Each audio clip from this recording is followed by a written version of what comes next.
ne sommes pas en train de devenir des rhinocéros.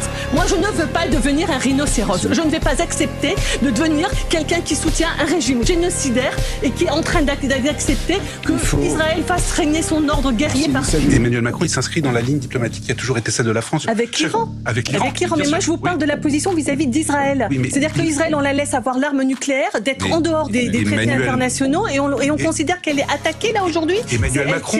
Non, ce que je veux juste dire, c'est que Emmanuel Macron. On comparait quand même Israël à la République islamique d'Iran. Ah bon? Pourquoi? Non. Alors là, moi, je vois pas. Excusez-moi, moi, je ne vois pas aujourd'hui. Je vois très bien où vous voulez en venir. On peut discuter de la conduite de la guerre à Gaza. On peut parler des dérives, de la dérive populiste du gouvernement israélien, ce que vous voulez. Oui. Très bien. Voilà, l'extrême droite. Dites-le. Mais ça n'empêche pas que l'essence même de ce pays est celle d'un pays démocratique, plutôt occidental ou occidentalisé. Mais ça m'est égal. Occidental, c'est pas une valeur. Occidental, ce n'est pas une valeur.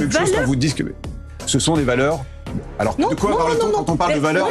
Écoutez, si Israël défend l'Occident dans le monde, au Proche et Moyen-Orient, excusez-moi, c'est un très mauvais défenseur des dites valeurs occidentales. Aujourd'hui, ce que je pense, c'est que nous sommes en train de nous affaiblir aux yeux du monde. Je pense que l'Occident peut apporter des choses intéressantes au monde, mais elle ne peut pas le faire dans ces conditions. Elle ne peut pas le faire en soutien d'un génocidaire qui attaque l'Iran et que l'on défend. Sur la question du nucléaire iranien, il y a un consensus international.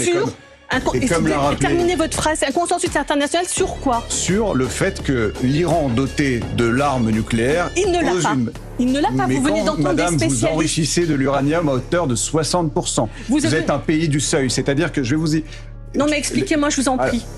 Le nucléaire, quand l'uranium, quand vous le développez... On attend de nouvelles conclusions de l'AIEA. Pour le moment, c'est très flou. Israël là, par contre, Israël a l'arme nucléaire, oui ou non? Israël ne reconnaît pas le traité de non-prolifération des armes nucléaires, oui ou non? Israël se met en dehors des traités internationaux sur le nucléaire, oui ou non? Alors pourquoi est-ce qu'on ne dit rien à Israël concernant l'arme nucléaire qu'il détient, alors qu'en dehors de tout accord international, l'Iran est en train de négocier avec le groupe qui cherche à empêcher, et je souhaite que l'Iran n'ait pas l'arme nucléaire. Et je le souhaite, je vais vous le dire, pas simplement pour l'Iran, je pense qu'il faut faire baisser l'arme nucléaire. Par contre, je n'accepte pas l'idée qu'aujourd'hui on déclare que Israël a le droit de se défendre alors que c'est Israël qui attaque, c'est Israël qui a l'arme nucléaire et c'est Israël qui se comporte de façon guerrière avec tous ses voisins. Enfin, Israël attaque le Liban, Israël attaque la Syrie, Israël est en train de commettre un génocide à Gaza. C'est aussi Israël qui a été attaqué le 7 octobre. D'accord, on ne peut pas écrire toute l'histoire à partir du 7 octobre. D'abord, le 7 octobre, ça a commencé avant. Je veux dire, le problème palestinien n'est pas le 7 octobre,